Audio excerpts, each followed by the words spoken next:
છોટાઉદેપુર ભાજપમાં ટિકિટ વહેંચણીને લઈને ઉમેદવારોમાં નારાજગી જોવા મળી રહી છે। બોડેલી નગરપાલિકાના ભાજપના સક્રિય કાર્યકરે અપક્ષ ઉમેદવારી નોંધાવી છે। શિવ મહારાઉલને ટિકિટ ન મળતા સમર્થકો સાથે અપક્ષ ઉમેદવારી નોંધાવી બોડેલી પાણેજ તાલુકા પંચાયતની બેઠક પરથી ઉમેદવારી નોંધાવી છે।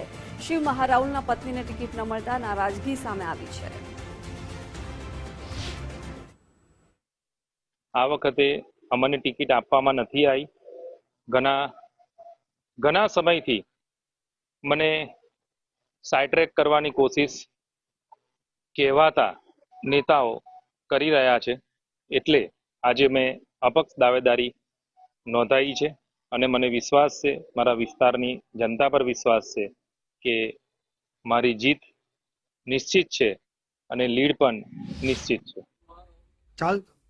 છોટાઉદેપુરમાં ચૂંટણીનો રંગ જામ્યો છે, ત્યારે બોડેલી તાલુકા પંચાયતના પ્રમુખ સિત્તર કુંવરબાના પતિએ જે છે તે અપક્ષમાં ઉમેદવારી નોંધાવી છે। મારી સાથે શ્રી બાપુ છે, સીધા તેમની પાસે વાત કરવા।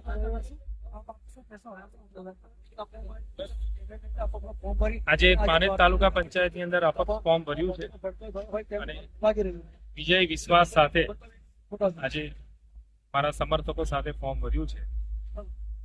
ભારતીય જનતા પાર્ટીએ કયા કારણથી મને ટિકિટ નથી આપી હજુ બી મને સમજમાં નથી આવતું।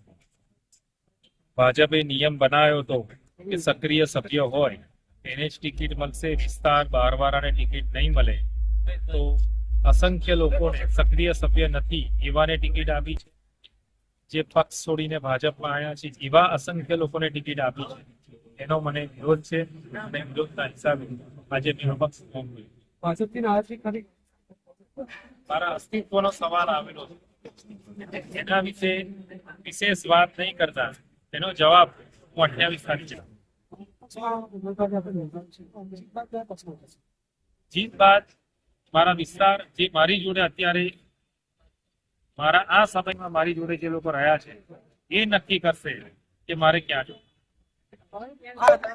જે શિવ મહારાઉલ છે અપક્ષમાં ઉમેદવારી નોંધાવી, કયા પક્ષમાં જવાના છે તે અંગે તેઓ નિર્ણય લેશે ને સન્માન ના માટે।